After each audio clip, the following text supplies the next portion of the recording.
Oke. Oke, pada pertemuan kedua kali ini, eee, kita sudah di minggu kedua ya, kita akan mulai mempelajari ya, daya dukung pondasi dangkal. Jadi, di minggu ini akan saya jelaskan mengenai bagaimanakah, daya dukung pondasi dangkal itu beserta dengan, rumusan ini ya, mmm, apa yang namanya, persamaan daya dukung umum. Jadi ada 2 rumusan nanti, rumusan yang, apa ya, ya basic-nya ya, rumusan basic-nya sama rumusan umumnya itu bagaimana. Oke, mengapa harus mempelajari? Saya pikir sudah ini ya, sudah kita bahas ya di pertemuan minggu lalu. Jadi pondasi itu berfungsi meneruskan beban atau gaya di atasnya termasuk dengan berat pondasi ke tanah di bawahnya, gitu. Jadi fungsi pondasi sendiri itu, utamanya adalah mentransferkan beban. Jadi dia itu meng menyalurkan ya. Jadi dari berat-berat bangunan semua yang ada di atas, dari itu kolom, kemudian dari itu balok, pelat, kemudian arsitektur lainnya, itu kan akan disalurkan ke dalam tanah, gitu. Nah, pondasi ini sebagai penyalur dari beban itu, gitu. Jadi, pondasi itu sangat penting sekali ya, gitu. Jadi, gagal atau tidaknya dari suatu bangunan untuk berdiri di atas tanah, itu tergantung juga dari pondasinya. Kalau pondasinya itu nggak mampu, gitu ya, didesain secara, tidak secara tepat gitu ya, tidak menyesuaikan dengan kondisi tanah yang ada gitu ya, bangunanmu bisa, roboh gitu. Sehingga pondasi yang merupakan bagian dari konstruksi bangunan harus memenuhi beberapa persyaratan gitu ya, cukup kuat untuk mencegah atau menghindarkan timbulnya patah geser yang disebabkan muatan tegak ke bawah. Dapat menyesuaikan terhadap kemungkinan terjadinya gerakan-gerakan tanah antara lain tanah mengembang, menyusut, ya, tanah tidak stabil, kegiatan pertambangan dan gaya mendatar dari gempa bumi. Menahan gangguan dari unsur-unsur kimiawi di dalam tanah, baik organik maupun anorganik.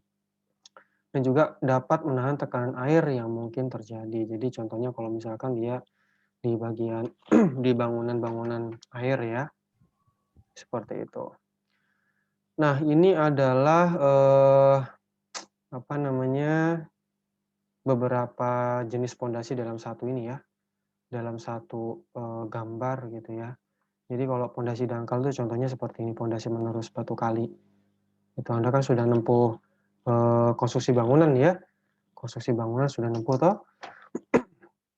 Ini ada pondasi dangkal contohnya, nah yang ini adalah pondasi dalam, gitu. Jadi, daya dukung pondasi yang nanti akan Anda pelajari itu adalah daya dukung pondasi dangkal dan juga daya dukung pondasi dalam. Daya dukung pondasi dangkal itu ya, apa ya, ya dangkal dan dalam itu tergantung dari kedalaman dari pondasinya itu bagaimana, gitu. Tapi kalau misalnya di proyek, orang-orang tuh sudah ini ya, sudah seperti mempatenkan gitu ya, kalau jenisnya itu pondasi A, B gitu ya, itu termasuk pondasi dangkal. Tapi kalau udah masuk ke pondasi C, D, E itu udah masuk ke pondasi dalam, gitu. Jadi contohnya pondasi dangkal itu contohnya kayak footplate. Footplate yang mungkin Anda, pakai pada saat Anda, konstruksi bangunan, Konsbang, TB Konsbang, ada kan ya? Pakai pondasi juga kan di TB Konsbang ya pada saat Anda menggambar ya? Iya, Pak. Nah, Iya, namanya Pak. namanya itu kan footplate ya. Jadi bentuknya seperti ini, tuh mirip sekali seperti ini ya, gitu. Footplate itu seperti ini, gitu. Nah, tapi ini bukan footplate ya, ini namanya pile cap, ya. Jadi footplate dengan pile cap itu berbeda. Nah, contohnya lagi pondasi dangkal itu adalah pondasi yang menerus seperti ini, batu kali, gitu. Ada beberapa lagi lainnya, mengenai pondasi dangkal. Nah, kalau pondasi dalam, itu salah satu contohnya itu adalah, pile ya. Jadi pile, apalagi ya, ya kebanyakan pile ya, bor pile, pile, sementara ini itu ya, itu. Terus kemudian, apalagi ya? Sebentar, oke.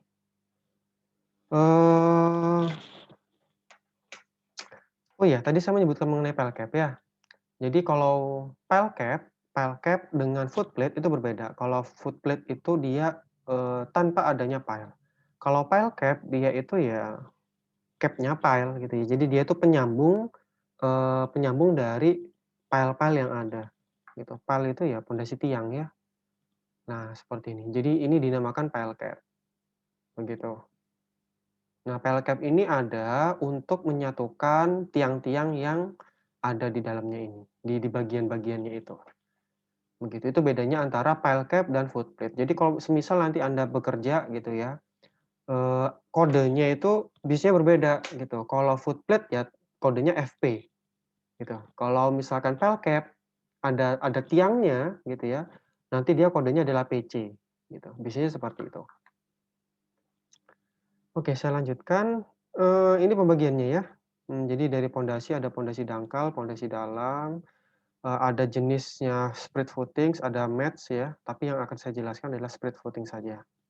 Kalau mats ini silakan Anda, pelajari sendiri ya di buku Brajadas itu yang foundation.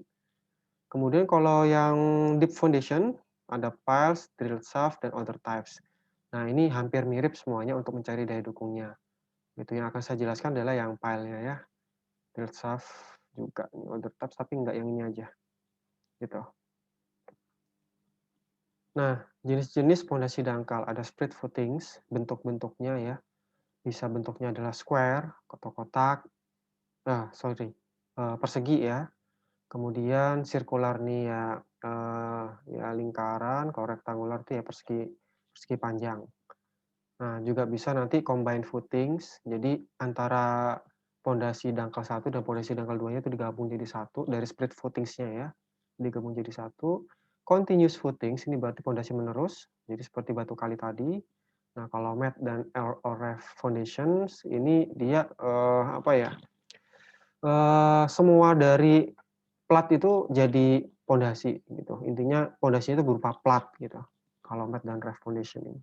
Yang akan saya paparkan gitu ya, selama, mata kuliah pondasi ini adalah yang split footings dan continuous footings. Untuk combine footings dan mat or ref foundation silakan Anda pelajari sendiri ya, untuk yang kedua ini.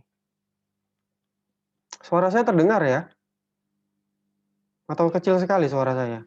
Terdengar, Pak. Dengar, Jelas, Pak. Pak. Oke. Oke, ini tipe pondasi dangkal ya. Jadi tadi saya menyebutkan sirkular ya, sirkular, continuous, square, rektangular. Gitu. Jadi kalau singular ya berarti ya dia ya lingkaran seperti ini. Continuous ya seperti ini. Jadi menerus gitu ya. Square berarti dia persegi, kalau rektangular berarti dia persegi panjang gitu. Jadi dia punya B sama L. Lebar sama panjang.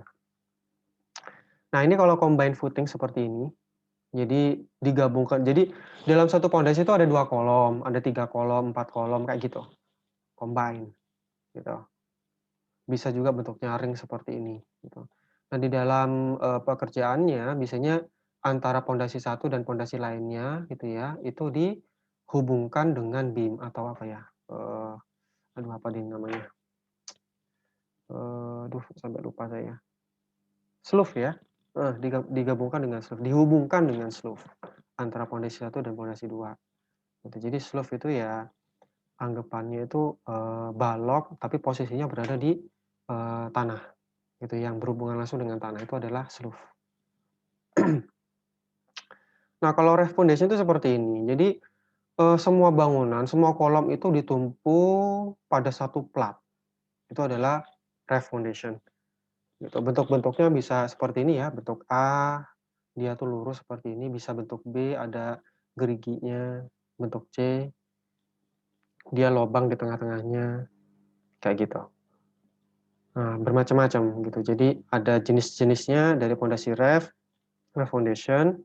Jadi nanti untuk tipikal dari perhitungan juga berbeda-beda gitu. Silakan Anda baca sendiri ya nanti ya untuk ref foundation tidak akan tidak dipaparkan oleh kami nantinya untuk yang ref foundation.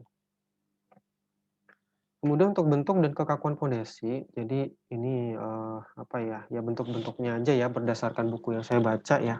Jadi pengklasifikasian bagaimana dia itu dikatakan pondasi dangkal, apakah pondasi menerus gitu ya, Kemudian, apabila dia dikatakan kaku, gitu. Biasanya kalau dia itu dikatakan dengan pondasi dangkal apabila ya, kedalaman dibagi dengan lebar, lebar pondasi, itu kurang dari 4 atau 5 gitu. Jadi D ini adalah kedalaman dari pondasinya, B itu adalah lebar dari pondasi, itu ya. Kalau lebar berarti dia yang paling terkecil antara, dimensi dari pondasinya, gitu. Nah, dia dikatakan pondasi menerus jika panjangnya itu, panjangnya dibagi dengan lebarnya itu lebih besar daripada 10, oke. Nah, bentuk-bentuk pondasi, dasar pondasi bisa berbentuk rektangular, kemudian ya persegi sama lingkarannya, dan lain sebagainya. Oke, gitu. Nah, dalam perhitungan itu, biasanya dalam perhitungan, eee, daya dukung, itu biasanya kita akan memperhatikan yang namanya kondisi jangka pendek dan jangka panjang. Jangka pendek dan jangka panjang itu tergantung dari, kalau saya menyebutkan tuh kondisi airnya ya, gitu. Apakah dia itu kondisinya tuh jenuh ataukah tidak, dan juga bisa tergantung dari, jenis tanahnya, gitu. Apakah tanahnya itu tanah pasir, apakah tanahnya itu tanah, eee, apakah tanahnya itu tanah, eee, lempung, gitu. Nah, juga nanti perhitungan didasarkan pada teori kekuatan batas, ruptur atau runtuh. Juga harus kontrol selalu terhadap penurunan settlement, baik itu immediate maupun consolidation settlement. Jadi, selain nanti Anda merancang pada saat Anda merancang pondasi, gitu ya, selain Anda nanti itu memperhatikan yang namanya daya dukung, Anda juga perlu untuk memperhatikan terhadap penurunan, gitu. Karena, ada penurunan izinnya yaitu berapa, begitu. Nah, ini, tadi yang saya sebut mengenai kondisi jangka panjang dan jangka pendek pendek ya. Nah, jadi itu tergantung dari jenis tanahnya juga. Kalau misalkan tanahnya itu tanah kohesif atau tanah berbutir halus, di mana dominannya itu adalah, lempung dan lanau, biasanya itu, bisa terjadi 2 term ya, 2 2 jangka ya, jangka panjang ataupun jangka pendek. Itu kenapa? Karena, eee tanah berbutir halus itu memiliki pori-pori yang sangat kecil sekali gitu kan, ukuran pori-porinya ya, ukuran air porinya itu sangat kecil sekali.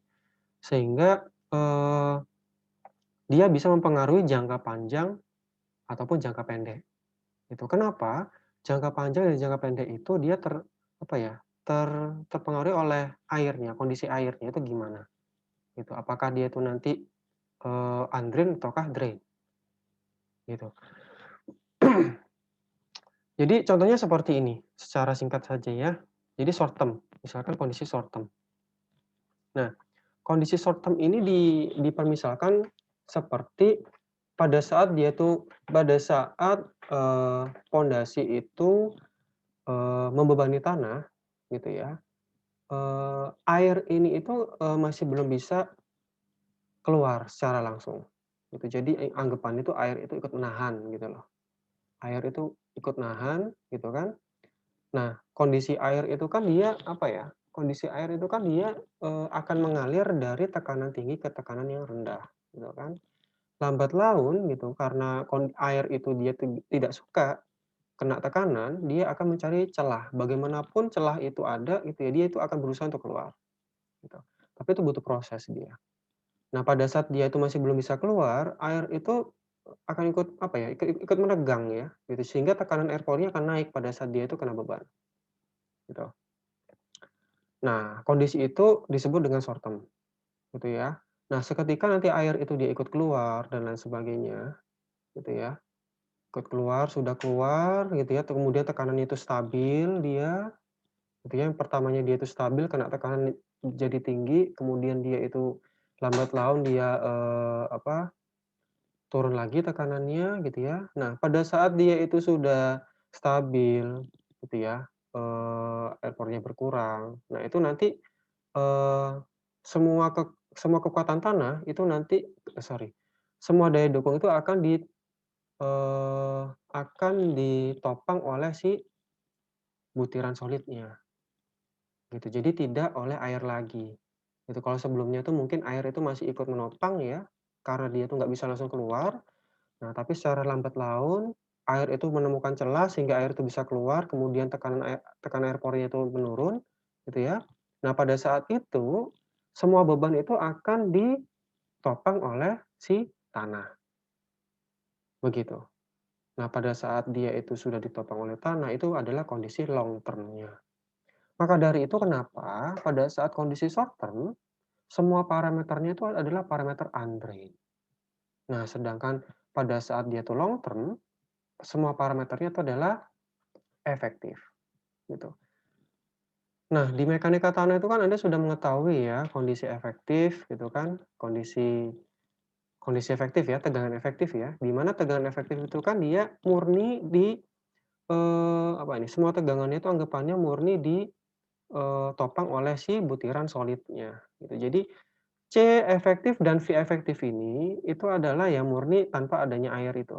Jadi kita menghitungnya itu benar-benar murni dari kekuatan si tanah, si butiran solid tanahnya.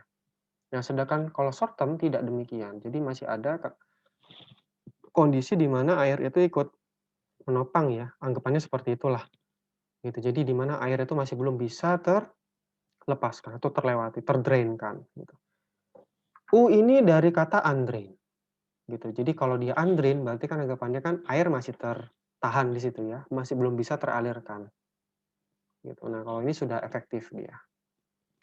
Nah, untuk yang short term ini semua perhitungan nanti dalam tegangan total, gitu. Sedangkan kalau yang long term dia sudah pakai tegangan efektif, di mana kalau tegangan efektif berarti nanti tegangan totalnya harus dikurangi dengan tegangan air, gitu.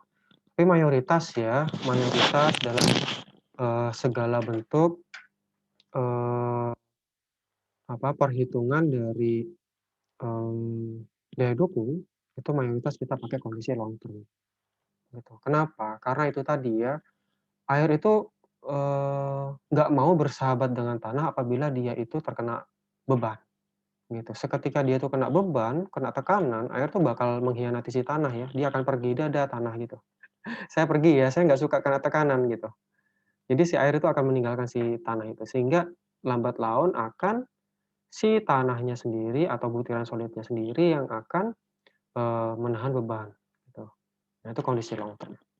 Jadi mau nggak mau kita dalam seluruh perencanaan itu, kita pakai yang kondisi long term. Nah, hanya kondisi-kondisi tertentu saja yang pakai short term, gitu, tapi jarang banget ya. Nah, itu kalau kondisi yang tanah berbutir halus atau yang berkohesi. Nah, kalau yang non kohesif ya, kalau non kohesif ini berarti dia tanah berbutir kasar. Kalau tanah berbutir kasar, nah berarti pori-porinya kalau tanah berbutir kasar itu kan gede-gede banget ya, gitu kan, besar-besar sekali gitu. Ya bayangkan aja lah pasir gitu kan. Pasir ketika kita taruh di wadah, kita kasih air kan airnya udah langsung lewat aja gitu. Berbeda halnya dengan lempung, gitu. Karena si pasir itu dia, mudah meloloskan si air, jadi ketika dia tuh kena beban, jadi bebannya itu langsung ditopang oleh si tanah, gitu, butiran tanahnya, gitu.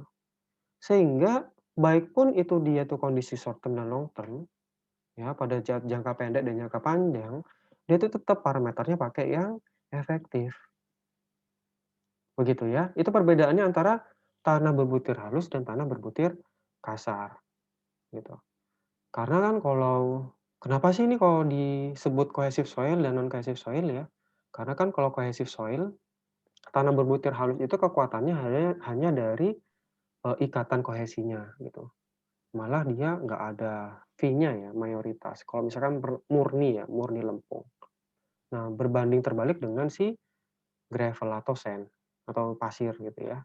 Di mana pasir sama, eee, batuan itu dia nggak punya kohesi gitu kan, malah dia itu mengandalkan sudut kontak antar butiran atau, V itu ya, gitu. Begitu untuk yang kondisi long term, short term-nya, gitu. Jadi kalau kondisi tanah lempung, dia bisa 2 kondisi long term dan short term, tapi kalau di tanah berbutir kasar, atau non kohesif, dia hanya menggunakan tegangan efektif semua. Itu dari short term dan long term-nya. Oke. Nah, jenis-jenis keruntuhan pada pondasi dangkal. Jadi ada 3 ya, ada general shear failure, local shear failure, dan punch shear failure. Jadi ini tergantung dari tipikal tanah ya. Itu kalau tanah lempung dan tanah-tanah biasanya itu ya pakai ini apa?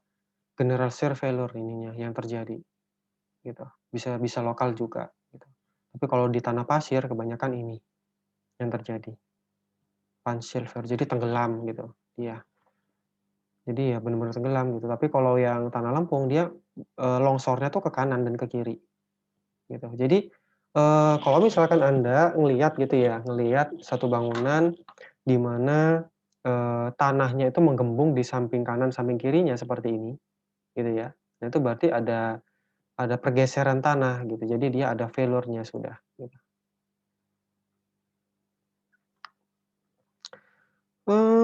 Beberapa problem dalam proyek ya. Nah ini yang bisa terjadi sih ya, cerita dalam proyek itu apa saja.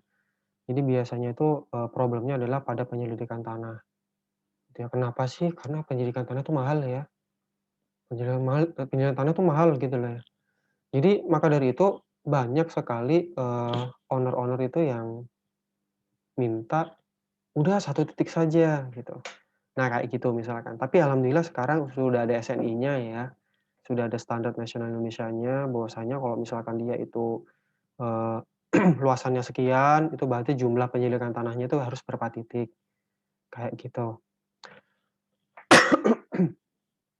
Kemudian pengaruh pembekuan tanah atau salju. Kemudian gedung yang berhimpit antara yang lama dan yang baru, pondasi di atas tanah miring, expansive soil, air tanah, dan lain sebagainya. Ini beberapa problem pada proyek terkait dengan penyelidikan tanah ya.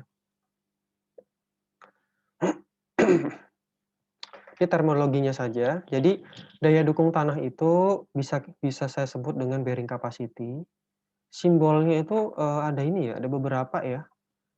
Bisa QD, QL, atau QULT. ULT ini dari kata ultimate ya, bearing capacity ultimate, ultimate bearing bearing capacity gitu.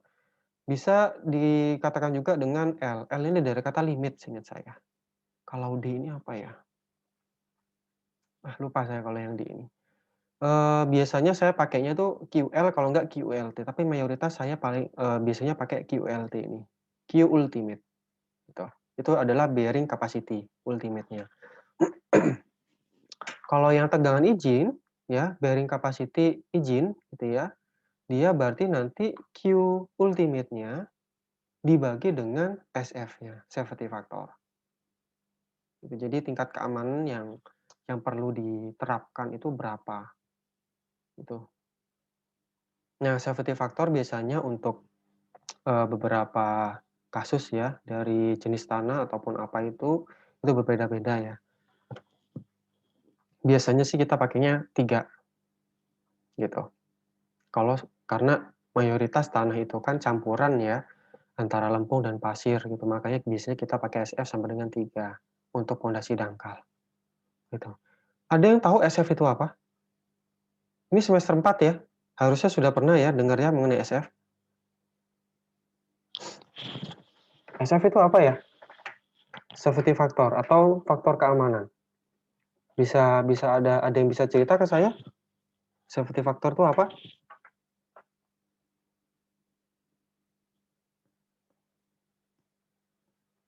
Halo? Halo? Iya, Pak. Oh, Iya, Pak. ada yang bisa cerita Kak ke saya? Safety factor itu seperti apa? Untuk apa sih safety factor? Gunanya buat apa? Mohon izin menjawab, Pak. Oke, silakan. Siapa Kalau namanya? dari saya Savanisa. Oke, silakan Savanisa. Kalau dari yang saya tahunya itu safety factor tuh saat pengecoran di beton. Safety factor itu gunanya buat kalau ngecor biar ada lebihnya gitu, Pak. Tapi kalau Lebihnya ya. kalau di tanah saya kurang tahu. Gitu. Mungkin yang lainnya ada yang tahu nggak? Iya. Wah, ini berarti Mektan ini kurang sip ini. Masa nggak diajarin sih? Ada kan ya di ini kan harusnya ya di longsor kan ya? Stabilitas lereng kan ya, SF kan diajarin tuh. Apa SF itu? Safety factor, tingkat keamanan. Oke, nggak tahu nih berarti. Wah, payah ini. Jadi gini, jadi safety factors itu anggapannya ya, apa ya, bisa dianggap tuh seperti tingkat keamanan atas sesuatu yang mungkin bisa dibilang ketidakpercayaan ya, terhadap hasil yang sudah kita desain, gitu. Misalkan seperti ini, saya punya beban, bebannya itu sebentar saya coret-coret ya. Misalkan saya punya beban bukan tadi, nah, misalkan saya punya beban ke bawah gitu kan. Nah, beban ini 100, 100 ton misalkan, gitu. Misalkan seperti ini. Nah, karena ada beban 100 ton ini, maka dari itu, menurut bearing capacity-nya gitu ya, saya seharusnya itu mendesain, apa ini, mendesain, pondasi dangkal itu ukurannya mungkin misalkan adalah, berapa nih, 3x3 misalkan, gitu. Misalkan saya harus mendesainnya itu 3x3 gitu. Nah tapi, gitu ya, nah sorry. Daya dukung pondasi ukuran 3x3 itu sama dengan 100 ton, gitu. Jadi aman kan ya, jadi kan anggapannya kan dia, antara yang mendorong gitu kan, yang mendorong ke bawah sama yang, yang menahan itu kan sama, seimbang gitu kan dia. Nah berarti dia itu masih dalam kondisi aman. Tapi biasanya kita tuh pasang SF, gitu ya, safety factor. Jadi kegunaannya safety factor ini anggapannya seperti, pencegahan atau apa ya, nyebutkan ini, suatu hal yang kita lakukan agar, yang kita lakukan gitu ya, karena kita itu masih belum bisa jadi karena kita tuh masih belum mempertimbangkan hal-hal lain gitu ya. Jadi makanya kita itu, pasang safety factor tersebut gitu, untuk kalau misalkan terjadi hal A gitu yang belum kita pertimbangkan, hal B belum kita pertimbangkan, gitu. Ataupun bisa jadi karena kita itu belum percaya dengan, tingkat perhitungan kita misalkan, itu juga bisa, gitu. Nah, ataupun juga bisa karena, telah diuji gitu ya oleh beberapa orang di penelitian gitu ya, bahwasanya, dengan menggunakan metode ini, itu seharusnya itu pakai berapa kalinya gitu untuk, daya dukungnya gitu. Maka dari itu, biasanya kita itu pakai SF gitu. Kalau misalkan secara gamblang ya, SF itu anggapannya kayak, ya kita tuh menaruh suatu keamanan gitu atas ketidakpercayaan kita gitu. Makanya kita pasang SF. Kalau misalnya kita tuh berani ya, dengan perhitungan kita, ya udah wis, kita nggak usah pasang SF, langsung saja kita pakai ultimate-nya yang kita gunakan ini, gitu. Kalau misalnya kita yakin dengan perhitungan kita, nanti, desain kita nggak bakalan runtuh, gitu. Karena ini kan sudah 100 ton dilawan 100 ton, berarti kan aman kan gitu. Nah tapi, di kenyataannya gitu ya, itu ada beberapa hal yang harus kita ada beberapa hal yang mungkin tidak kita pertimbangkan gitu, sehingga maka dari itu kita harus pakai SF-nya. Tuh, nah coba deh kita gini, ini kan dapatnya 100 ton ya, ini kan 100 ton nih, saya warnain kuning juga. Nah ini kan daya dukungnya kan 100 ton. Seketika kita berikan SF sama dengan 3, berarti kan 100 dibagi 3, sama dengan 33 ton. Apa yang akan terjadi jika kita ya, jika kita pasang SF sama dengan 3 pada, pondasi ini? Kekuatan tekannya 100 ton, tapi daya dukungnya 33 ton. Kira-kira, runtuh nggak itu? Yang mendorong tuh 100, tapi yang menahan 33 ton. Kira-kira runtuh nggak tuh? pondasinya? Runtuh, Pak. Runtuh ya? Karena Iya, kan yang mendorong lebih besar daripada yang menahan. nahan. Otomatis nanti karena kita tuh pasang SF sama dengan 3, apa yang harus kita lakukan dengan pondasi kita? Berarti kita harus merevisi ya, bisa dengan memperbesar dimensi pondasinya, gitu. Jadi karena SF itu, karena adanya SF ini yang seharusnya, pondasinya itu kalau misalkan kita tuh percaya dengan, perhitungan kita, itu harus 3 kali 3, tapi karena kita pasang SF, pondasi yang ukuran pondasinya itu tidak 3 kali 3 lagi, bisa menjadi lebih besar, bisa 5 kali 5 gitu, atau 6 kali 6, ya tergantung dari, masuknya ini gitu. Kita harus bisa merencanakan SF-nya, nilai daya dukung bearing capacity-nya itu adalah 333, sehingga betul ya? Berapa ini? 300 ya? 300. Sehingga nanti daya dukungnya menjadi 100 ton. Nah, ini udah paling minimal gitu. Nah, daya dukung ini kan sudah sama ya, 100 ton sama 100 ton, berarti aman dia nanti. Jadi kita harus mendesain bagaimana caranya itu sehingga bearing capacity-nya, bearing capacity ultimate-nya itu sama dengan 300 ton. Sehingga seketika kita sudah bagi dengan SF-nya nanti, safety factor-nya, dia itu aman gitu ya. Dia sudah memenuhi kriteria minimal 100 ton. Begitu. Jadi itu kegunaannya SF gitu. Jadi, ya karena, ya kalau saya bilang sih ya atas ketidakpercayaan dari metode gitu ataupun perhitungan dari kita. Kita juga bisa ya menaikkan SF-nya itu sama dengan 4, 5, itu juga bisa. Itu tergantung dari justifikasi Anda sendiri, tergantung dari pengalaman Anda, gitu. Oh, saya pakai metode ini gitu ya, saya berani SF-nya 2, gitu. Karena saya sudah pernah menerapkan di proyek A, B, C, D, E, itu nggak gagal sampai sekarang. Itu bisa. Gitu. Jadi tergantung dari pengalamanmu di lapangan itu bagaimana pada saat Anda itu mendesain. Gitu. Kalau misalkan ternyata Anda pada saat mendesain pakai SF sama dengan 3 itu pernah roboh misalnya, itu perlu Anda evaluasi lagi. Bisa jadi itu karena pada saat proses pembangunannya kurang tepat atau memang perencanaannya yang kurang tepat.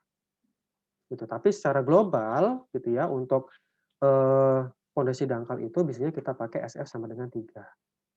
Dari sini bisa dipahami mengenai safety factor. Bisa, Pak. Bisa ya? Bisa, Pak. Oke. Jadi itu kegunaannya safety factor. Jadi untuk ya mengantisipasi ya adanya kegagalan atas perhitungan Q ultimate-nya kita. Itu makanya itu dia disebut dengan tegangan izin. Gitu ya. Ya seperti itulah maksud dari safety factor ya. Kurang lebih lah ya untuk mempermudah Anda memahami. Nah, nanti juga ada yang disebut dengan bearing capacity neto ya, di mana nanti Q ultimate-nya itu harus dikurangi berat volume tanah, berat volume tanah dikalikan dengan kedalaman dari tanah di atas pondasi, gitu. Nanti ada lah insya Allah contohnya. Dan juga charge limits ya, jadi dia QL sama dengan QD dikalikan dengan S atau keluasan pondasi. Oke, saya lanjutkan. Sekarang ke daya dukung tanah pada pondasi dangkal. Nah, konsep dari daya dukung pondasi dangkal itu seperti ini ya. Jadi itu nanti ada satu rumusan di mana rumusan tersebut itu terdiri dari 3 bagian. Nah, rumusannya seperti ini. Jadi Q ultimate ya dari pondasi menerus ya. Ini untuk pondasi menerus. Itu rumusannya adalah ini. Setengah gamma BN gamma ditambahkan dengan CNC ditambahkan dengan QNQ. Di mana Q itu adalah tegangan. Ya. Tegangan di dalam tanah itu kan sama dengan gamma dikalikan dengan kedalaman tanah. Kan gitu. Makanya di sini saya jabarkan gamma kalikan D, di mana D itu adalah kedalaman tanahnya. Jadi setengah gamma BN gamma CNC QNQ. Setengah gamma BN gamma CNC QNQ. Di mana setengah gamma BN gamma itu berlaku pada term 1, CNC pada term 2, QNQ itu pada term 3. Oke ya, term pertama itu yang mana, Pak? Term pertama itu di segitiga kecil ini. Jadi rumusan ini itu berlakunya di segitiga kecil ini. Begitu juga untuk yang term 2 yang ini, CNC. CNC itu di sepanjang garis ini. Nah, ke atas ini. Ini adalah berlakunya CNC. QNQ adalah di kotak ini. Bentar saya gambar. Di kotak ini. Nah, jadi faktor apa ya, bebannya dari tanah ya terhadap pondasinya nanti gitu. Nah, jadi seperti itu. Jadi ada term 1, term 2 dan term 3. Nah, nanti dalam perhitungan Anda perlu menyesuaikan gitu ya. Menyesuaikan dengan kondisi pondasinya gitu. Karena kan biasanya tanah itu kan berlapis-lapis ya. Jadi Anda harus melihat posisinya itu di mana. Misalkan gamma, ini yang dipakai nanti itu di posisi mana. Itu C ini yang dipakai di posisi mana. Gamma D ini yang dipakai ini di posisi yang mana. Kayak gitu. Nanti ada contoh soalnya. Nih ya. Term permukaan luas segitiga di bawah pondasi. Term kohesi di sepanjang bidang gelincir. Term kedalaman dan surcharge. Gitu. Oke. Di mana gamma ini kan dia berat volume ya. Sudah tahu ya gamma itu apa ya? Jangan-jangan belum tahu ini. Halo? Tahu ya gamma itu apa ya? Iya, Pak. Ya, Pak. Berat volume tanah ya. Sedangkan C ini adalah kohesi, D adalah kedalaman. B itu adalah lebar pondasi, ya, lebar pondasi B-nya. Nah, sedangkan N gamma, NC dan NQ itu adalah faktor koefisien daya dukung. Oke. N gamma, NC, NQ itu tergantung dari V-nya.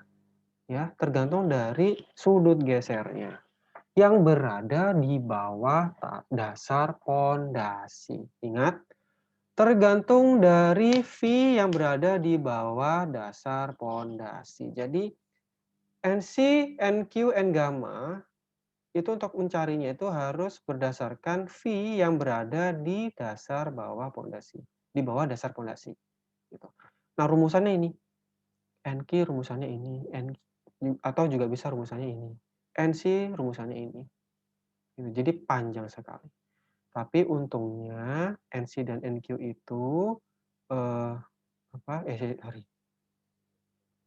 sebentar, N gamanya dulu. Jadi NC dan NQ gitu ya. NC dan NQ ini sudah anggapannya itu acceptable ya dari semua peneliti itu dia sama rumusannya itu seperti itu. Tapi kalau N gamma, nah ini beda-beda nih. Tergantung dari beberapa literatur. Gitu. Jadi bisa penelitiannya si A, si B, si C, si D gitu. Jadi Anda mau pakai yang mana, Pak? Gitu. Kalau misalkan banyak seperti ini gitu. Pakai salah satu. Yang ya mungkin Anda memang perlu pengalaman ya. Mau pakai yang mana. Tapi sementara ini Anda boleh mau pakai salah satu. Mau bisa pakai yang Brinch-Hansen atau Meyerhof atau Salengrad atau Kekot gitu ya.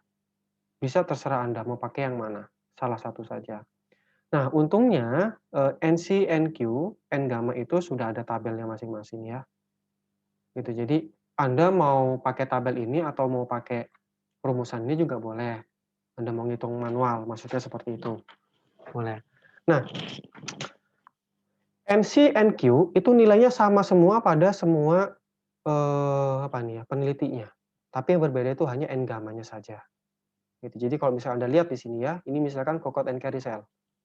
Ya, di Kokot and Caricel ini adalah harga NC-nya, ini harga NQ-nya. Yang berbeda itu adalah N gamma pada semua peneliti. Itu kita lihat. Nah ini, di Meyerhof dia hanya menunjukkan N gammanya saja. Karena memang NC dan NQ-nya itu sama nilainya. Gitu. Dia hanya menunjukkan N gammanya saja. Nah ini, atau Hansen nih. NC-nya 5,14, N gammanya 0. NQ-nya 1. Kita cek aja ke sini. Nah ini ya, NC-nya 5,14, NQ-nya 1. N gammanya dia 0.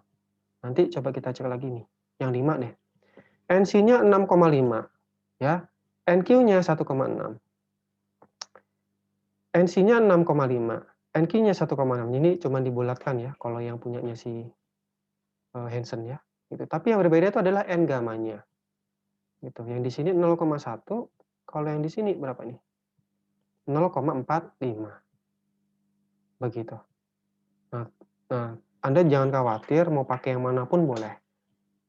Gitu ya, mau pakai yang manapun boleh. Anda mau pakai yang Kokot yang Scaricel, silakan. Anda mau pakai yang Meyerhoff, silakan. Anda mau pakai Hansen, silakan. Gitu. Dari sini bisa dipahami? Saya lanjutkan ke contoh soal. Bisa ya? Bisa, Pak. Oke, sebentar ya, saya izin bentar.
Oke, sorry. Ada urgent yang harus saya urus. Bentar, urusan. Oke, saya lanjut ke contoh soal. Oke, semisal ini ya saya contohkan seperti ini aja ya. Saya punya rumah, misalkan ya. Saya mau apa iki jenenge? Ya mau bikin pondasi ya. Nah, tapi saya sudah kadung gali gitu, di mana galinya itu dia ukurannya kedalamannya 1, lebarnya 1. Ini untuk pondasi menerus gitu. Nah, setelah saya cek di laboratorium gitu ya, dan saya cek di lapangan, dia tuh nggak punya muka air tanah. Jadi tanahnya itu dalam kondisi ya jauh ya muka air tanahnya ya. Gitu. Sehingga di sini tuh kondisinya kering, lah, anggapannya kering lah gitu deh. Nah, di mana diketahui berat volume keringnya itu adalah 16 kilonewton per meter kubik. Dan berat volume saturatednya itu 26,5. Oke. Nah, tanahnya itu tanah pasir. Gitu. Sehingga C-nya sama dengan 0 atau kohesinya sama dengan 0. Kemudian yang diketahui lagi dari laboratorium itu adalah sudut gesernya. Sudut gesernya adalah 35 derajat. Gitu. Nah, tanah homogen kering. Nah, saya ingin mencari kira-kira Q daya dukung ultimate-nya berapa. Gitu. Nah, karena dia ini tanahnya homogen dan juga kering, gitu ya. Yang pertama kita cari itu adalah parameter dari daya dukungnya ya, NC, N gamma, NQ. Nah, di mana V-nya ini kan 35, gitu ya. Coba kita cek deh. Kalau V-nya 35, nah, ini NC-nya 46, N gamma-nya 4,1, NQ-nya 3,3. Ini kira-kira pakai rumusan mana? Oke ya, N gamma-nya 41,1. 35. Nah, ternyata dia itu pakai Hansen ya. NC-nya 46, N gamma-nya 41,1, NQ-nya adalah 33,3. Gitu ya. Nah, karena ini dia tanahnya cuma homogen satu saja dan keadaan kering, maka dari itu nanti kita pakai gamma dry. Ya. Gitu. Tapi kalau misalkan kita itu dalam kondisi jangka panjang gitu ya, kita bisa pakai gamma sat tapi nanti itulah ada di contoh soal lainnya. Nah, karena itu kalau tanahnya kering, kita nanti pakai gamma dry. Gitu ya. Maka dari itu, tadi kan rumusnya ini ya, setengah gamma B N gamma C N C Q N Q. Oke, setengah gamma B N gamma C N C Q N Q. Setengah gamma B N gamma ini kan term 1 ya, ini berada di sini. Segitiga kecil di bawah pondasi. Nah, maka dari itu nanti semua parameternya harus pakai di tanah yang lokasinya di segitiga kecil pondasi ini. Gitu. Nah, karena ini tanah homogen, berarti tanahnya cuma 1 kan ya. Berarti nanti kita pakai yang gamma dry, yaitu 16. Kita masukkan di sini. B adalah lebar. Nah, lebarnya adalah 1. Oke. N gammanya tinggal kita masukkan, 41,1. Nah, karena kohesinya 0, maka bisa kita langsung tulis 0 di sini. Karena kan 0 dikalikan NC, NC-nya 46 kan sama saja dengan 0. Kan gitu. Maka dari itu kita bisa langsung tulis 0 saja. Kemudian, waduh kok ada telepon ini, Rek. Aduh, saya izin bentar ya, ini penting banget soalnya. Mohon maaf ya, nggak apa-apa ya? Iya, Pak. Ya, sebentar ya. Kan, Pak. Iya, Pak.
Halo, assalamualaikum. Waduh, maaf ya, lama karena ada telepon rada penting. Oke, saya lanjutkan lagi, mohon maaf. Iya, Pak. Oke, tadi sampai mana ya? Sampai sumuk saya ini. Oke, dari sini ya, dari CNC ya kayaknya ya. Karena C-nya itu 0, meskipun NC-nya itu ada nilainya, maka dia itu tetap 0 ya. Nah, kemudian dia kan ada gamma D and Q ya. Gamma D and Q. Nah, gamma D and Q itu adalah apa tadi? Faktor source charge ya. Jadi timbunan yang berada di area ketinggiannya dari atas ini sampai ke bawah pondasi. Nah, ini kebetulan karena dia itu hanya homogen, ya, homogen satu doang, ya, maka dari itu tinggal gamma kalikan D saja, gitu. Ya, tinggal kita masukkan ya, gamanya kita pakai yang kering 16 dikalikan dengan D, ya, 1, gitu. Dan kemudian dikalikan di NQ-nya dimasukkan ke sini. Sehingga total dari Q ultimate sama dengan, ya tinggal kita kalikan semuanya, sama dengan 862 kPa. Begitu. Jadi hanya seperti itu saja untuk mencari daya dukung tanah dari suatu pondasi. Begitu. Cuman ini kan kebetulan masih mudah ya, karena kan tanahnya homogen juga kering. Gitu. Sekarang kita coba contoh soal yang kedua. Nah, sama seperti soal nomor 1, hanya saja terdapat air tanah hingga muka tanah asli. Itu di mana gamma W kan sama dengan 10 kN per meter kubik kalau misalkan satuannya ini. Itu ya. Kita disuruh cari Q ultimate-nya.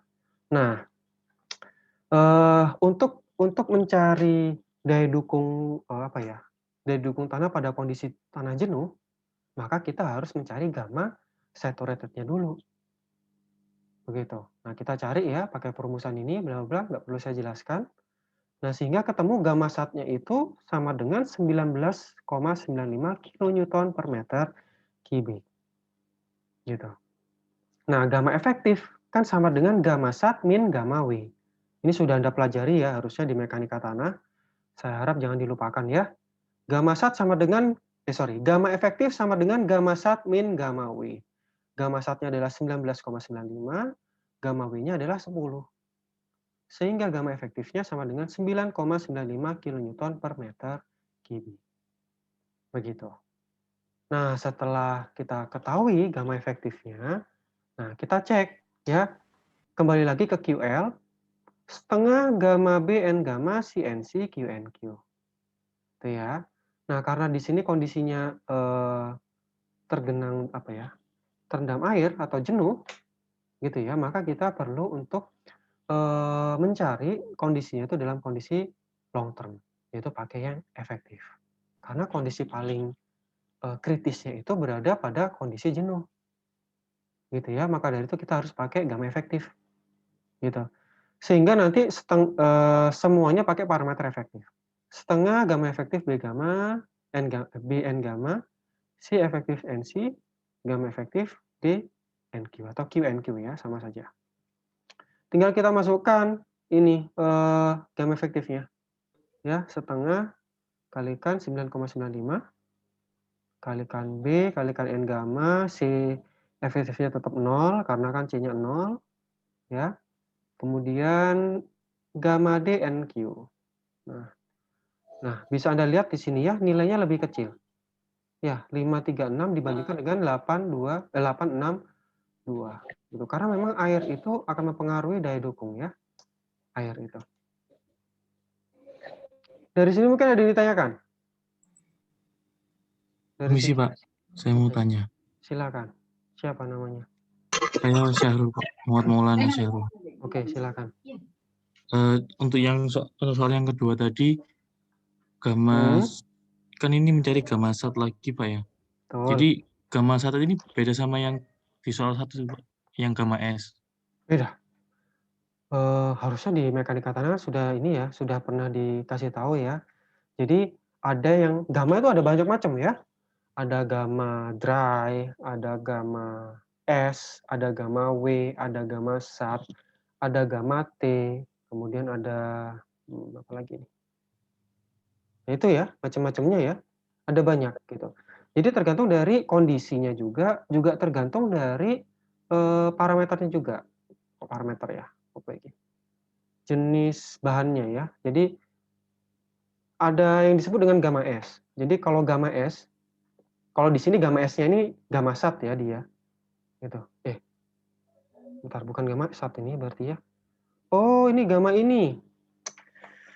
Gamma S ini gamma gamma apa itu jenenge ya? Kalau dia itu dalam kondisi unsaturated ya. Iya. Nah, itu. Nah, jadi bukan gamma satnya ya ini, yang ini. Atau juga bisa ya ini kok kurang jelas ya tapi ya. Jadi juga bisa antara dia itu gamma yang unsaturated ataupun dia itu gamma solidnya. Nah, jadi gamma itu kan memang ada banyak macamnya gitu. Jadi tergantung dari apakah dia itu tanah, apakah dia itu air gitu. Apakah dia itu dalam kondisi kering, apakah dia itu dalam kondisi jenuh. Kalau misalkan dia itu dalam kondisi jenuh, dia itu akan disebut dengan gamma sat. Kalau misalkan tanah itu dalam kondisi kering, maka dia itu disebut dengan gamma dry. Kalau misalkan apa ini namanya?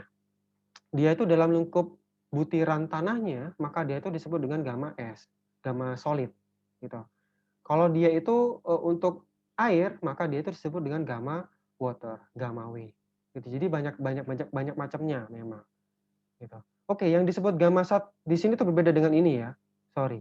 Ini kalau enggak gamma solidnya atau gamma yang unsaturatednya.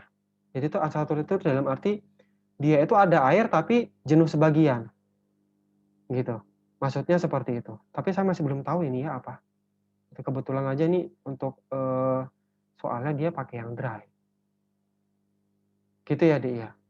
Nah, jadi karena di sini soal nomor 2, dia itu terbenam oleh air, dia muka air tanahnya itu berada di muka air tanah gitu, di muka tanah. Nah, maka dari itu tanahnya ini dalam kondisi jenuh. Nah, karena dia itu dalam kondisi jenuh, maka kita perlu mencari kondisi gamma saturated. Gitu ya. Jadi gamma dalam kondisi jenuhnya itu berapa? Itu pakai hubungan antara berat dan volume. Gitu. Seperti itu. Tadi siapa yang tanya ya? Saya, Pak. Syahrul ya? Iya, Pak. Jadi seperti itu, Syahrul. Iya, Pak. Bisa Terima dipahami kasih. ya? Iya, Oke. Pak. Yang lain mungkin ada yang ditanyakan? Sebelum saya lanjutkan? Jam berapa ini? 2:30. Oke.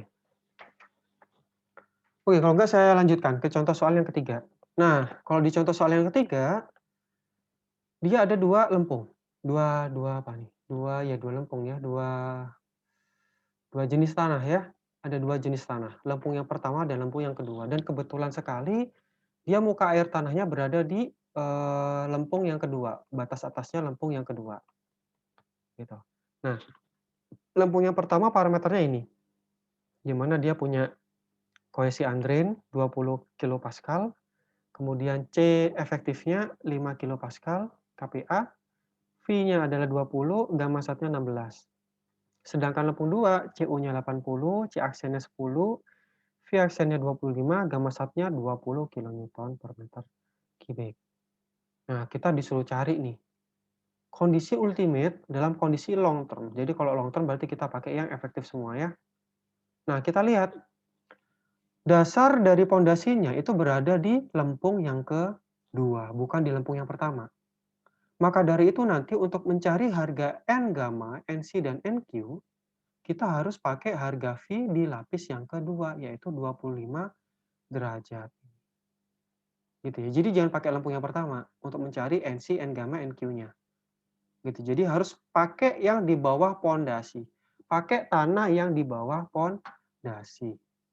Oke, karena di bawah pondasinya ini lempung yang kedua, maka kita pakai V-nya pakai yang 25. Gitu. Kemudian kita cari berapakah nilai NC, N gamma, NQ. Nah, di sini langsung kita cari ya di sini ya. QL sama dengan setengah gamma BN gamma C NC QNQ. Nah, karena di dalam kondisi long term berarti kita nanti pakai gamma efektif. Ya. Di mana gamma efektif adalah gamma sat dikurangi dengan gamma W. Setengah kalikan gamma sat min gamma W dikalikan B, B-nya sama dengan 2 meter. dikalikan dengan N gamma, di mana N gammanya nilainya adalah 8,10. Itu ya, saya kurang tahu nih pakai apa, 25. Coba kita cek ya. V-nya 25, N gammanya adalah 8,1. 25, 8,1. Ternyata dia pakai Hansen ya. Nah, dia pakai Hansen. NC-nya 20,7, NQ-nya 10,7. Nah, NC-nya 20,7. Ya. C-nya, oke, sekarang kita lihat C. C efektifnya. C efektifnya di sini ada 2 ya. Lempung 1 dan lempung 2. Gitu. Tapi sekali lagi kita lihat gitu ya. Si NC ini berada di term yang keberapa? Term yang kedua. Maka dari itu nanti kita pakai parameter yang berada di term 2. Term 2 itu adalah di bagian ini ya. Di bagian kelongsorannya ya. Nah nih, term kohesi di sepanjang bidang gelincir. Jadi di sepanjang bidang ini. Nah, berarti dia berada di bawahnya pondasi. Berarti pakai term yang pakai tanah yang kedua. Begitu. C-nya. Maka dari itu kenapa di sini C aksennya pakai yang 10 kPa, bukan yang 5 kPa. Gitu ya, untuk C-nya. Kemudian gamma DNQ. Nah, ini mulai panjang rumusannya. Kenapa? Karena di sini ada 2 lapisan.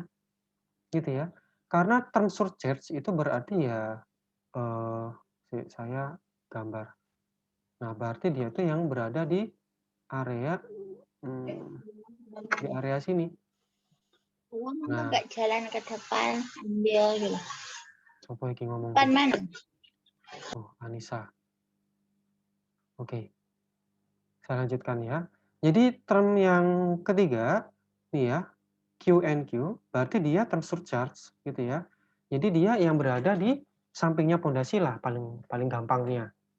Gitu. Nanti ada berapa lapisan? Ada 2 lapisan dia. Maka dari itu nanti ya kita harus jumlahkan ya pakai seperti mencari tegangan gitu ya. Tegangan di titik tertentu ya, di titik di bawahnya paling bawah pondasi ini itu berapa di titik sini tegangannya, tegangan totalnya ini. Nah, karena ada 2 berarti nanti harus dijumlahkan gamma kalikan H1 gitu ya, gamma 2 ini gamma 1, gamma 2 kalikan H2 nanti dijumlahkan. Nah, jadinya seperti ini ya. Jadi gamma 1 kalikan H1, gamma 2 kalikan H2. Gamma 1 sama dengan 16. Ya. Gamma 2 sama dengan 10. Sorry. Oh, sorry. Gamma 2 sama dengan 20 min 10. Ya. Dimana kan gamma 1 min gamma W ini kan pakai efektif ya dia. Gitu. Kok yang atas nggak pakai efektif, Pak? Karena dia berada di atas muka air tanah. Makanya dia pakai gamma 1. Yaitu 16. Tapi yang kedua, di lapisan yang kedua, dia nilainya 10. Dapat dari mana, Pak? Didapatkan dari gamma sat dikurangi dengan gamma W. Gamma W untuk satuan kilonewton per meter kubik sama dengan berapa? Halo, masih ingat? Kalau satuannya kilonewton per meter kubik, satuannya berapa nilainya untuk gamma W? 10, Pak. 10 ya? Oke. Kalau satuannya gram per sentimeter kubik, berapa nilainya? Gamma W. Halo? 1. 1 ya, dari tadi dia aja nih yang jawab ini. Yang lainnya gimana nih? Selain dia abis ini ya, kalau satuannya pound per feet kubik, berapa nilainya? Selain dia berapa nilainya?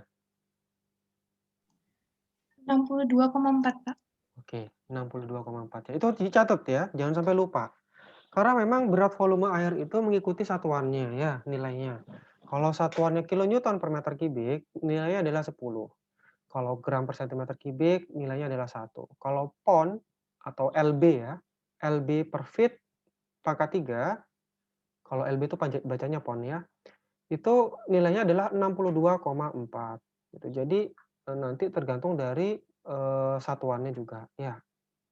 Nah, karena di sini pakai efektif, berarti 20 min 10 nilainya adalah 10. Gitu. Dikalikan dengan ketinggiannya hanya 1. Tinggal dikalikan dengan NQ-nya. Nah, sehingga kita total untuk yang term pertama nilainya 81, term kedua 207, term yang ketiga 278.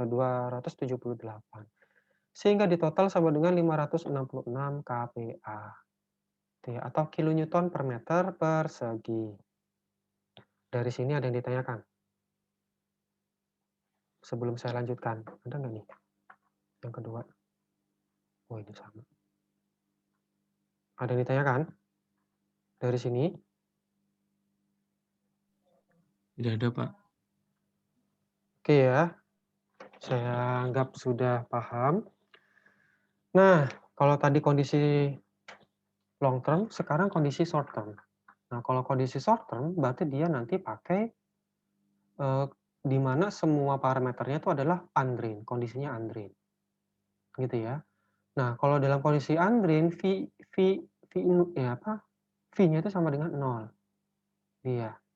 Jadi memang kalau kondisi undrain itu biasanya V-nya sama dengan 0. Gitu ya. Nah, untuk V sama dengan 0, ya, maka NC-nya sama dengan 5,14, NQ-nya 1, N-gamanya 0. Ya, N-gamanya 0. Jadi nanti yang berhubungan dengan N-gamma tidak perlu kita hitung. Gitu ya. Maka dari itu rumusnya tinggal CNC QNQ. Gitu ya. Kan rumusannya aslinya kan setengah gamma BN gamma CNC QNQ. N gammanya sama dengan 0, berarti setengah gamma BN gammanya bisa diabaikan, sama dengan 0. Nah, tinggal CNC QNQ. CNC. Ya, C-nya adalah CU-nya, NC-nya adalah 5,14. Nah, QNQ. Q-nya adalah gamma kalikan D, NQ-nya sama dengan 1. Makanya di sini nggak ditulis NQ-nya. Harusnya kan dikalikan 1, kan harusnya gitu. Nah, sehingga rumusnya bisa kita perpendek menjadi seperti ini. 5,14 CU plus gamma kalikan D. Sehingga didapatkan daya dukungnya sebesar 447 kPa. Gitu ya. Umumnya kondisi short term pada lempung lebih kritis atau lebih kecil nilai QL-nya daripada kondisi long term. Begitu untuk yang kondisi short term. Gitu. Nah, rumusan tadi itu hanya berlaku untuk yang pondasi menerus. Oke. Rumusan yang Anda pelajari ini itu hanya berlaku pada kondisi pondasi menerus. Kalau pondasi jangkar, pondasi bujur sangkar, pondasi persegi, gitu ya, di mana dia itu lebar sama panjang itu sama, gitu ya. Kemudian pondasi lingkaran itu berbeda nanti rumusnya. Sebenarnya itu ya sama ya dengan rumusan sebelumnya, cuman dia itu ada faktor koefisiennya, koefisien koreksi, gitu sehingga membuat rumusannya berubah menjadi seperti ini. Gitu. Jadi kalau pondasi bujur sangkar, Anda bisa pakai rumusan ini. Kalau pondasi lingkaran bisa pakai rumusan ini. Begitu. Oke, dari sini ada yang ditanyakan? Oke, nggak ada yang ditanyakan. Saya anggap memahami ya. Jadi sekali lagi rumusan tadi itu hanya berlaku untuk pondasi menerus. Kalau pondasinya itu tipenya panjang kali lebar, itu harus pakai rumusan yang ini. Tapi tipikalnya sama ya tata caranya. Gitu. Nah, oleh karena itu ada yang dikenal dengan persamaan umum daya dukung. Gitu. Jadi Anda bisa menggunakan rumusan ini untuk segala jenis bentuk pondasinya. Ya, mau itu pondasi menerus ataupun pondasi dia itu punya panjang kali lebar, Anda bisa menggunakan persamaan ini. Begitu. Daya dukung ultimate pada perumusan sebelumnya adalah hanya untuk pondasi menerus, persegi dan lingkaran saja, gitu ya. Perumusan tersebut tidak mengatasi kasus pada pondasi persegi panjang, di mana ya ukurannya ini ya, B per L-nya antara 0 sampai 1.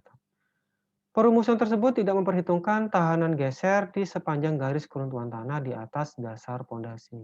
Dan juga adanya kemungkinan beban pondasi yang berinklinasi. Gitu. Jadi maka dari itu terciptalah persamaan umum daya dukung. Nah, ini mungkin jadi tambah panjang lagi ya. Gitu. Jadi setengah gamma BN gamanya ada. Ya. Setengah gamma BN gamanya ada nih. Nah, ini ya. Nih. CNC-nya juga ada. QNQ-nya juga ada. Cuman dia ditambahin dengan F gamma S, F gamma D, F gamma I. FCS, FCD, FCI, FQS, FQD, FQI. Oke? Yang bisa Anda sadari di sini adalah sama-sama gamma, gamma, gamma, gamma. C, C, C. Q, Q, Q. Yang berbeda adalah S, D, I. Tapi nilainya juga sama nih, S, D, I. S, D, I. Gitu. Nah, F gamma ini maksudnya adalah faktor koefisien yang punyanya gamma. FC berarti faktor koefisien punyanya C. FQ berarti faktor koefisien punyanya Q. Kalau S, yang ini, S kecil ini, itu adalah faktor bentuk. D, itu adalah faktor kedalaman. I adalah faktor inklinasi. Jadi S ini dari kata shape, bahasa Inggris. S-H-A-P-E, shape ya. Kalau D ini dari kata depth, ya, depth ya. Jadi kedalaman. Gitu. Jadi nanti ditambahkan dengan faktor bentuk, faktor kedalaman, dan faktor inklinasi. Jadi setengah gamma B, N gamma, C, N, C, Q, N, Q-nya ada. Cuma tinggal ditambahkan dengan faktor-faktor yang lainnya. Faktor bentuk, faktor kedalaman, dan faktor inklinasi di setiap term 1, term 2, dan term 3. Gitu. Nah, cilakanya faktor bentuk, kedalaman, dan inklinasi ini semuanya adalah menggunakan rumusan. Jadi nggak ada tabelnya. Ya, untuk faktor bentuk, rumusannya seperti ini. Ini untuk FCS, FQS, F gamma S. Oke. Yang perlu Anda ingat adalah di mana L itu adalah panjang dari pondasi. Jadi yang dinamakan panjang berarti dia itu nilainya lebih panjang daripada lebarnya. Gitu ya. Soalnya Anda tuh dulu kakak angkatanmu tuh nggak bisa bedakan antara panjang dan lebar gitu. Aneh ya. Gitu karena apa ini ya? Kepancing atau ketipu gitu ya. Biasanya tuh kan orang nilai nulisnya tuh kan apa ini ya? 2 kali 3 itu kan biasanya kan panjang kali lebar kan gitu kan. Tapi masalahnya kan 2 ini kan lebih kecil daripada 3 gitu. Berarti 2 ini seharusnya adalah lebarnya bukan panjangnya. Misal ditulis sebuah pondasi ukuran 2 kali 3. Nah, contohnya kayak gitu. Nah, itu dulu cutting-mu tuh banyak terjebak nih. 2 kali 3 itu biasanya itu adalah panjang kalikan lebar kan gitu. Tapi seharusnya yang namanya panjang tuh kan lebih besar nilainya daripada lebar. Gitu. Seharusnya jadi banyak ketipu tuh. Dulu 2 itu dipikirnya itu adalah panjang, 3-nya itu dipikir adalah lebar. Jadi salah dah semua itu nilainya. Gitu ya. Jadi harus Anda waspadai ya. Gitu. Ini adalah nilainya FCS, FQS, F gamma S. Oke, pakai rumusan ini. Gitu ya.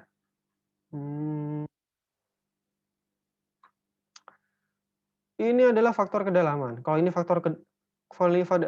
adalah faktor bentuk, kalau ini adalah faktor kedalaman. Jadi faktor kedalamannya juga ditentukan oleh df per b-nya ya. Df ini adalah kedalaman dari pondasi, b itu adalah lebar pondasi. Kalau df per b-nya kurang dari 1, berarti pakai rumusan ini nanti untuk FCD, FQD, F gamma D. Oke ya. Kalau df per b-nya lebih dari 1, berarti nanti pakai ini. Yang perlu Anda ingat adalah tan min 1 df per b itu adalah dalam radians. Ya, Anda harus pelajari ini. Maksudnya dalam radians itu apa. Karena kan ada yang dalam radians, ada yang dalam apa itu satunya. Nah, itu ya. Nah, yang satunya adalah faktor inklinasi. Nah, kalau faktor inklinasi, FCI dan FQI rumusannya sama. 1 min B beta per 90 derajat ini ya, dikuadratkan. Kalau FYI sama dengan 1 min beta per V. Di mana B adalah sudut beban pondasi yang berinklinasi dari arah vertikal. Begitu. Jadi Anda tinggal ya masukkan rumusan-rumusan ini, gitu ya. Jadi tinggal masukkan rumusan-rumusan ini ke sini, gitu. Nah, sesungguhnya rumusan ini itu didapatkan dari daya dukung ini, daya dukung umum ini. Cuman disederhanakan lagi sehingga rumusannya bisa lebih sederhana. Tapi kalau misalkan yang pondasi persegi panjang gitu kan, itu kan nggak ada di sana ya. Jadi mau nggak mau Anda harus carinya dari sini. Gitu. Anda memasukkan faktor bentuk, faktor kedalaman, dan faktor inklinasi. Kalau nggak ada inklinasi ya udah, nggak usah dihitung itu I-nya. Begitu ya. Oke. Saya rasa itu yang bisa saya jelaskan pada pertemuan kali ini. Ini tugas pertama Anda. Saya harap dengan tugas pertama Anda ini Anda bisa lebih memahami ya, bagaimana merencanakan pondasi dangkal ya. Nah, tugasnya seperti ini. Anggap aja Anda ya, Anda ingin membangun suatu rumah pondasi menerus. Ini kebetulan masih pondasi menerus nih. Yang saya kasih tugas bukan pondasi yang ini ya. Pondasi menerus direncanakan di kedalaman 1,5 meter. Setelah diteliti, dia itu ada 3 lapisan tanah ya. Lapisan 0 sampai lapisan 1. Lapisan 1 sampai lapisan kedalaman 0 sampai 1, kedalaman 1 sampai 1,5, kedalaman 1,5 dan sampai seterusnya. Oke. Anggap aja ini lapisan pertama, lapisan kedua, lapisan ketiga, gitu ya. Nah, lapisan yang pertama parameternya ini, lapisan kedua parameternya ini, lapisan ketiga parameternya ini. Kemudian muka air tanahnya berada di kedalaman 1 meter. Anda disuruh menghitung ya, berapakah daya dukung izin apabila direncanakan lebar pondasinya sekian, SF-nya sama dengan sekian. Ya. Di sini X, Y, Z-nya sudah ditentukan. Nah, ini ya. X, Y, Z adalah name terakhir Anda. Ini sudah saya tentukan X, Y, Z-nya di mana, tinggal Anda mempelajari itu gimana. Bisa dipahami sampai sini? Ada yang ditanyakan? Oke, nggak ada yang ditanyakan. Ya nanti izin bertanya. Untuk pengumpulan tugasnya di MMP itu ya, Pak? Betul sekali. Nanti saya berikan saya berikan ini ya. Saya berikan folder ya tempat untuk mengumpulkan tugasnya ya di MMP. Dikumpulkan sebelum pertemuan berikutnya. Jadi sebelum pertemuan dimulai, hari Senin jam 13.20 itu sudah harus dikumpulkan. Ya lebih dari itu berarti dikatakan telat ya. Bisa dipahami ya? Gini, saya harap Anda bikin grup WA ya. Jadi saya bisa langsung mengumumkan secara direct ya, secara langsung. Gitu. Jadi tanpa di Telegram. Jadi kalau saya nanti di Telegram itu Anda nggak bisa nggak bisa umpan balik ya. Susah saya mau cari umpan baliknya dari Anda itu. Kalau misalkan dari Telegram itu. Jadi saya harap Anda buat grup WA khusus ya buat kelas kita. Ya saya mohon maaf ya. Jadi dengan ini nanti grupnya tambah banyak. Tapi itu udah suatu hal yang lumrah ya dalam perkuliahan kita. Jadi mayoritas kan dosen juga meminta itu. Gitu. Tolong dibuat ya grup WA-nya, tolong masukkan saya juga. Saya juga ini minta ketua kelasnya deh. Dari kelas ini tuh siapa? Gimana? Ada yang mau langsung menunjukkan tangan? Saya Pak, saya Pak, ketua kelasnya Pak. Gimana? Ada yang mau? Ketua kelasnya siapa? Saya Pak, boleh. Iya, Syahrul ya. Minta tolong ya Syahrul ya. Iya Pak. Oke deh kalau gitu.